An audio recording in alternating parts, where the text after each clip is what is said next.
Lecture 33, Jesse James and the Myth of the Outlaw.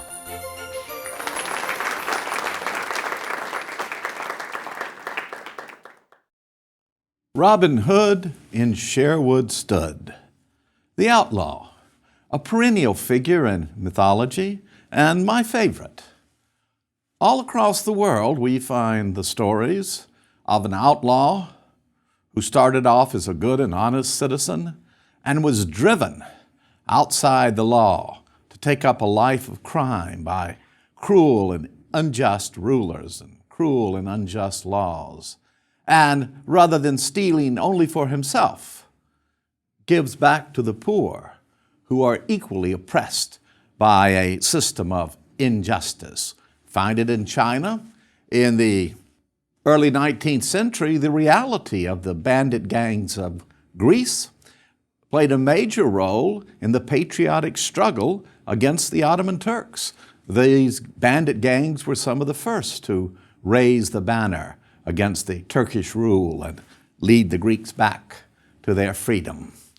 Robin Hood is the most famous English example. And although the poem that I quoted dates from the early 15th century, there's very clear evidence that going back at least until the early 13th century, there are popular songs, oral traditions about Robin Hood.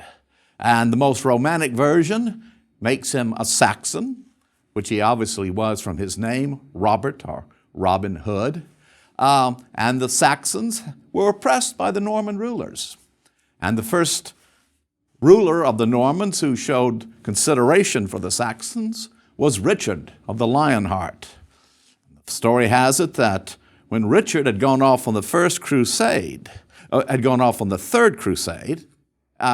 his brother, the evil king, King John, took over power, oppressed the Saxons, and then as Richard was returning from the Third Crusade, he was arrested by the Holy Roman Emperor and Duke of Austria, locked up in a castle and held for ransom. And so John continued to oppress the Saxons.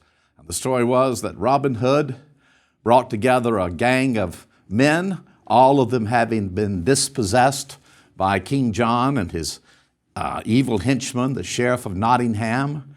And together they fought back against the king, fed the poor, and helped Richard come back and take up again his noble throne. Of the American heroes, outlaws have played a very prominent role. And our frontier takes a back seat to no other country in the outlaws we've produced and the myths that have grown up around them. And most particularly in the years after the American Civil War. The American Civil War was a violent struggle. Many men had learned the use of arms and grown hardened to killing others. And it was a social war as well as a political war. And nowhere was this more true than in Missouri. Missouri was a key border state.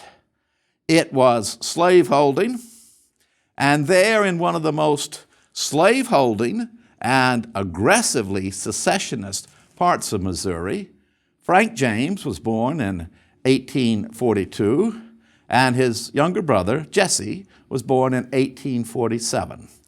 They were born in Liberty, Missouri, in the county of Clay, named after Henry Clay. Liberty today is little more than a suburb of Kansas City. So it was on the far western part of Missouri. Their mother in particular was a strong secessionist. And James had a respectable sized farm. Both Frank and Jesse went to school. Frank became quite a scholar of Shakespeare and would frequently quote Shakespeare during bank robberies. They read the Bible, but they also kept slaves. And they certainly used the slaves to work the land that they owned, but they also, and this is deplorable to us, and rightly so, they raised slaves. They would buy a little girl or a little boy of about 2, sold at a very cheap rate because the child might sicken and die, raise them up, and then when they reached about the age of 20, sell them again. The father of Jesse and Frank James is really a non-entity, and that is typical of many of the outlaws. They have a doting, loving mother. And certainly Jesse's mother doted upon him and his brother. But the Civil War came, and Missouri tried to secede from the Union. It even formed a rump legislature that declared secession.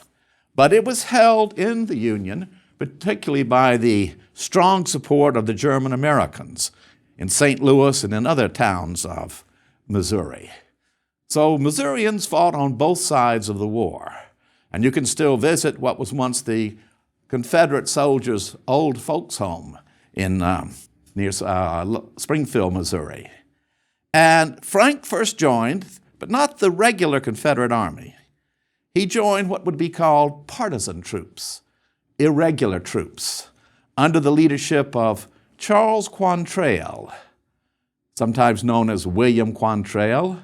He had been a schoolteacher, but a strong supporter of the Confederates, and with the permission of the Confederate government, he raised a band of guerrilla raiders to carry out raids into Union territory.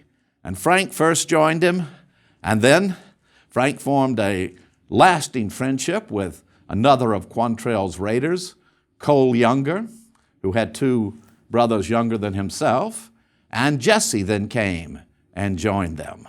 And Jesse was essentially driven, as the story goes, driven to join them because the Union troops and Union sympathizers continued to harass his mother and his farm. So Jesse went and joined the raiders, and they took part in some of the bloodiest fighting. One of the battles was Centralia, and Frank James, being the scholar that he was, described how the Confederates had ridden up into the Union fire, captured the hill, and there are 3 great battles. There are 3 great battles, he would say, in all of history: Thermopylae, Waterloo, and Centralia, Missouri. They also participated in the raid on Lawrence, Kansas. Again, they felt they were justified. The military governor of Kansas had put a large number of Confederate sympathizers, women and children, in the upper story of a building, keeping them prisoners in complete disregard for laws like habeas corpus. And the floor collapsed, and a number of these were wounded, some even killed. And thus Quantrell's raiders rode into Lawrence, Kansas, flying the black flag. That meant no prisoners taken, and we are like pirates. We are subject to no rules and regulations. And they shot down every man they could find, and the newspaper accounts in the North also said that they had shot down women and children. Well, I was there, Jesse said, and I don't remember shooting any women or children, but the sack of Lawrence, as it was called, sent waves all over the country of horror and terror. But the Confederate government continued to support them, and these guerrillas were loath to surrender. In fact, when news came that the South was about to lose the war, the last raid of these guerrillas was on into Kentucky. They were trying to reach Washington, D.C. just to kill Abraham Lincoln. And it was there in a shootout in Kentucky over a minor quarrel that William Quantrell was shot dead. Frank, Jesse made their way back to Missouri, and as the story went, they tried to become good, upright citizens. One of the most important factors in shaping the story of Jesse James was a newspaper editor, and he wrote story after story, making heroes out of the James boys and telling how that they had been forced into this life of crime after the Civil War because of unjust treatment. And Confederates were supposed to sign a sort of declaration of allegiance to the Union. And Jesse and Frank felt they had done nothing wrong. They did not need a pardon. They were still good Confederates, and they had fought for what was right, and they did not want a pardon. When they refused to pardon it, again, they were assaulted by Union authorities. It was said that Jesse was just out plowing the ground and trying to bring in a crop, and they grabbed him. When he refused one more time to sign for a pardon, they tied him to a tree and whipped him, lashed him almost to death. And all around Missouri, there were poor farmers suffering from an unjust taxation system. And at least in the minds of these Confederate Missourians, this system had been put in place to tax them out of their farms, and these farms could then be given to Union sympathizers. And so finally, Jesse and Frank, unable to endure this tyranny anymore, formed a gang. Cole Younger and his brothers, Jim Younger, they joined up with them. So Frank and Jesse, the James brothers, the Younger brothers, and other former members of the Quantrell Raiders like Charlie Pitts, Clell Miller, they began to rob banks. And Jesse would later claim that he had developed the art of bank robbing to a new height. They started in Iowa, riding across the border from Missouri up into Iowa, robbing banks like the bank in Croydon. And when they robbed the bank in Croydon, as they were riding out of town, the bank teller was so terrified that he hadn't even come out of the bank yet. And Jesse and Frank and the gang stopped and listened to a political rally. And as they rode off, they shouted, "Up the Democrats! Up the Democrats!" So hooray for the Democrats. And that was the first of their bank robberies. Bold and daring. But then even more bold and daring was the robbery of trains. The Glendale train, the Gads Hill train. These are two of the first train robberies ever carried out. And Jesse again claimed credit for inventing the idea of a train robbery. And so these bold desperados, they would generally put two of them on the train, almost always Frank, because he was so well-spoken and could easily pass as a traveling salesman or sometimes as a minister. And he would be dressed all in black, and then another of the associates would be with him, probably one of Cole Younger's brothers, looking young and very quiet and maybe even passing for the younger brother of this minister. And then they would get up, pull their pistols, and they carried big horse pistols like Navy Colt 44 calibers. And they would rob all the passengers, except they would stop from time to time and not rob a lady. Or if they saw a man, they might ask him and say, "Did you wear the gray or the blue?" If he said he wore the blue, they'd rob him of everything he had, maybe even taking his shoes off and throwing them out the window. But if he wore the gray, why, they might let him go. And then down the road would be waiting the rest of the gang with the horses. Frank and his comrade would go up to the engine and stick a pistol in the head of the driver of the train, and they'd have to stop it. They'd get on their horses and off they'd ride. And the stories would circulate about how they'd stop and give money to this farmer or that farmer they knew to be in need.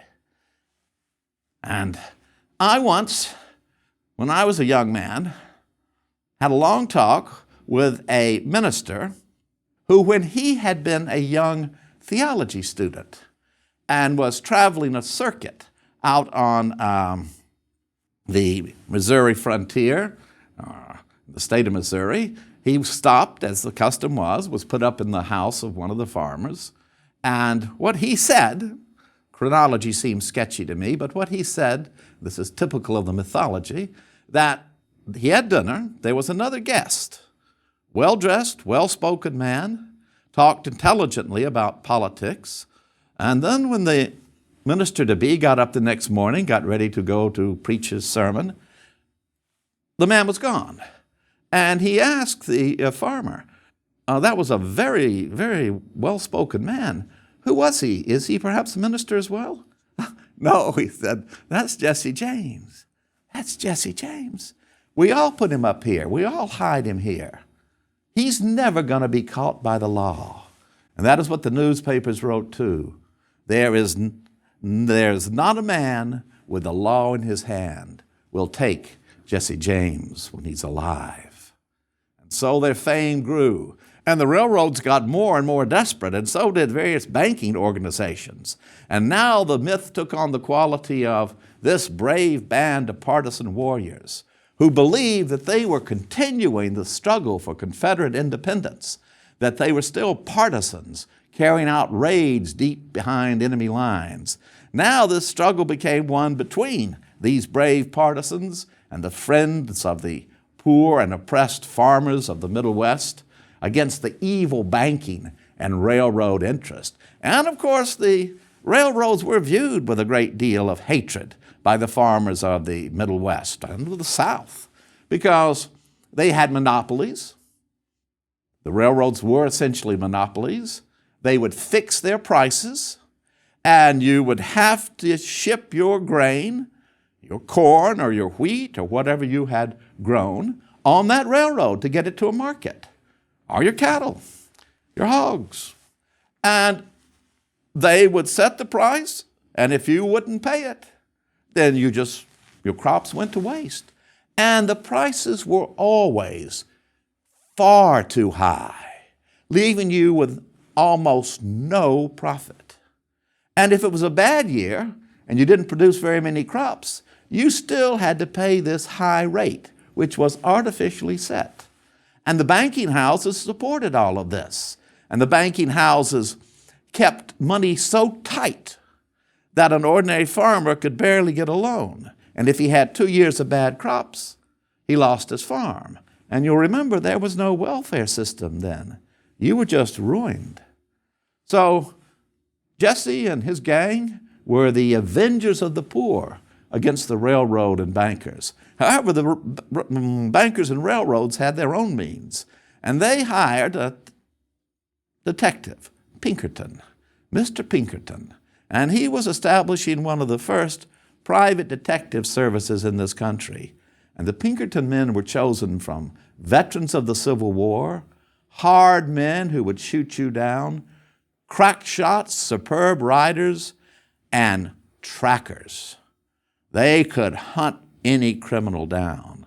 And the banking and railroad interest essentially gave a carte blanche to the Pinkertons to use any means whatsoever to bring the James boys in.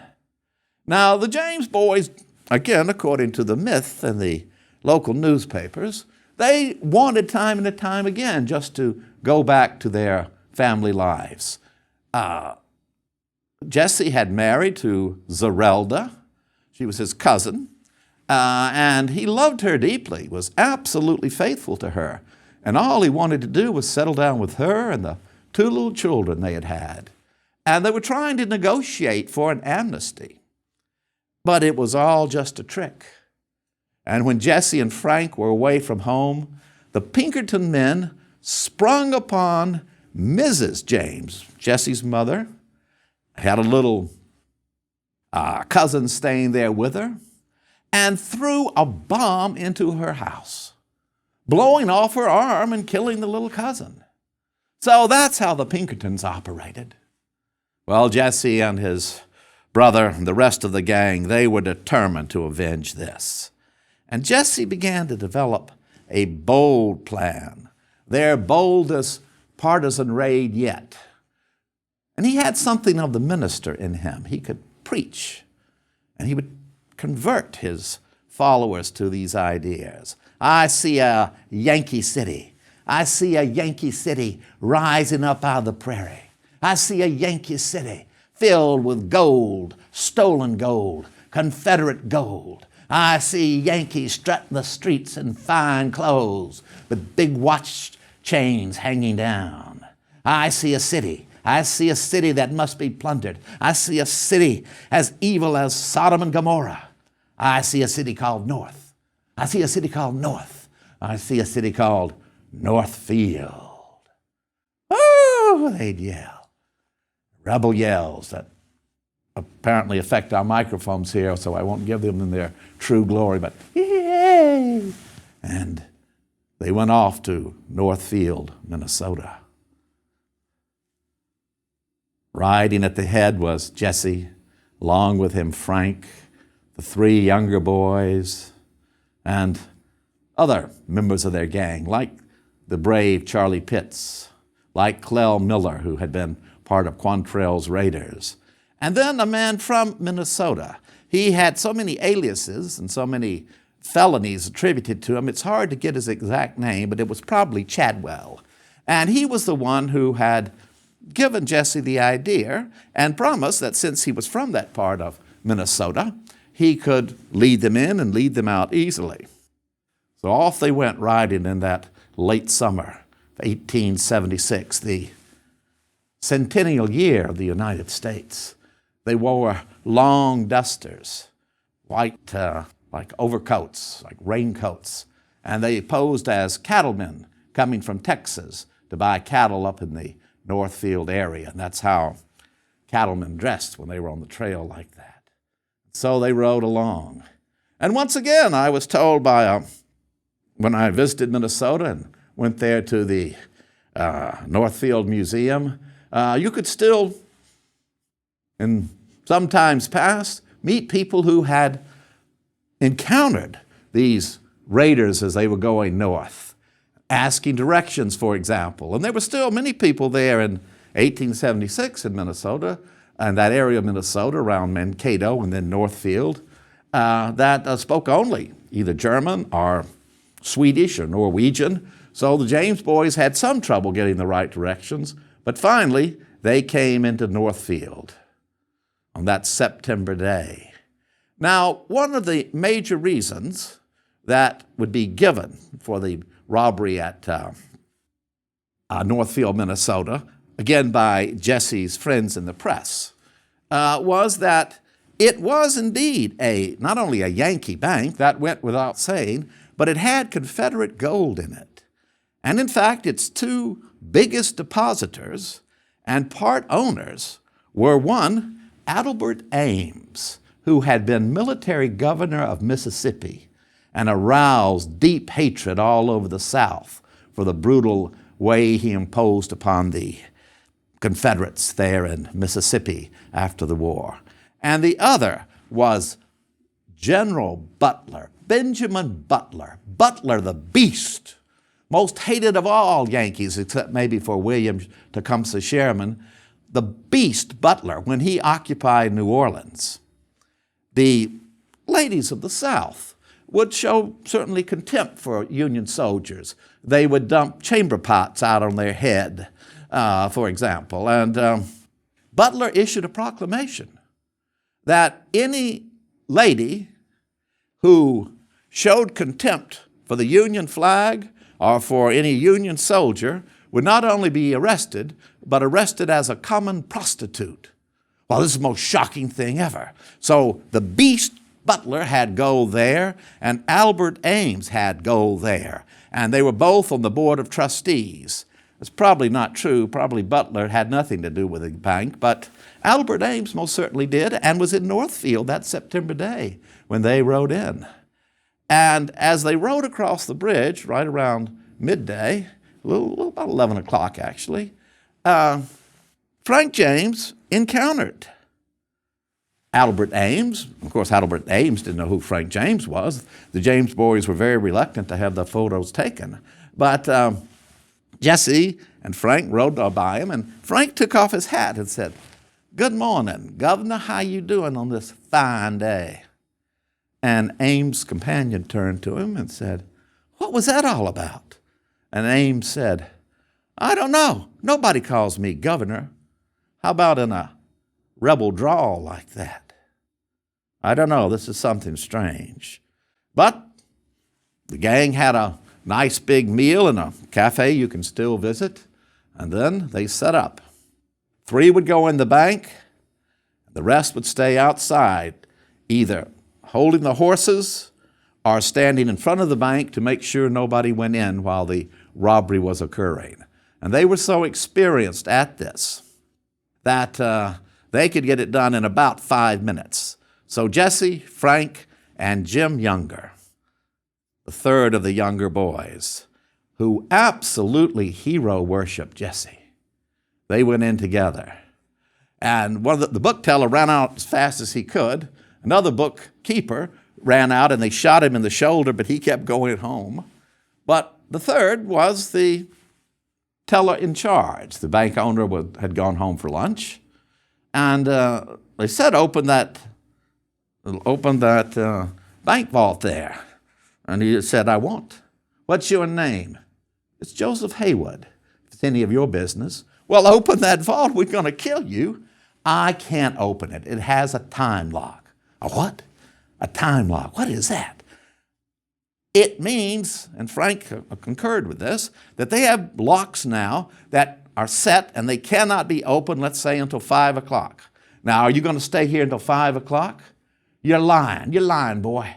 And they put a bowie knife at his neck and they put a pistol to his head and they said, "Now, you're going to open that vault." And he said, "You can kill me, but it's not going to do you any good.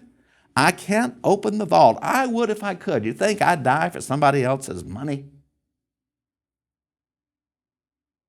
Well, just as the James boys had said, he was lying. It wasn't a time lock. He could have opened it at any moment he wanted to. But he was a hero.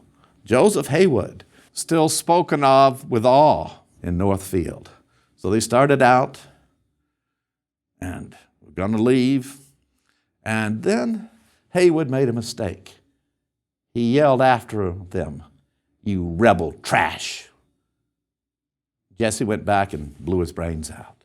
But by this time, people had seen what was going on, and the shout went out, "They're robbing the bank! They're robbing the bank, boys!" Well, they didn't have a police force, but these were Union veterans. They got rifles and shotguns. They went into the nearby hardware store and got guns. And they shot down 2 of the outlaws, wounded 3 others badly, and Jesse and what was left of his gang fled. And all but Jesse and Frank were captured in the ensuing days by the posse of ordinary citizens that rode out from Northfield and other towns of Minnesota. They were not going to be robbed by these rebels. Well, Jesse put his gang back together, even put 2 of his cousins, Charlie and Robert Ford, in it. He continued to try to negotiate an amnesty, but it didn't work. There were too many vested interests, too many big financial interests against him. But he carried out his promise to his beloved wife, Zerelda, or Z. He built her a house in St. Joseph, Missouri, and there he was living as a prosperous businessman.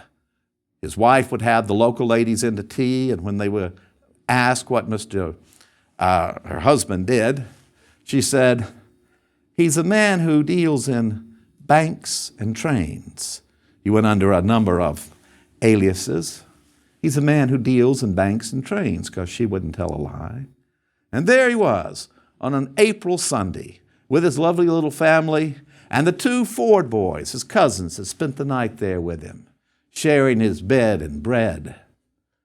And as he got up in the morning, they had breakfast, his wife said she felt poorly. And he said, "You lie down, I'll clean the dishes." And he started cleaning the whole house. And there was a little framed embroidery on the wall that said, "In God we trust." And one of the Ford boys said, "You know, people going to church, you got the drapes open here, you're walking around with those 2 guns strapped to you. Don't you think you should put them off?" And he did. He stepped up to straighten that embroidery, and he heard the click of the gun. And his own cousin shot him down treacherously. And when the news broke and Robert Ford ran out shouting, "I've killed Jesse James," an African American, blind like Homer, began right there at that moment to play a little tune. Jesse James was a man who lived outside the law, and no one knew his face. He was born one day in the county of Clay. He came from a solitary race. Jesse James was a man, a friend to the poor. He'd never see a man suffer pain. And with his brother Frank, he robbed the Corridon Bank and stopped the Gads Hill train. Jesse James had a wife to mourn for his life.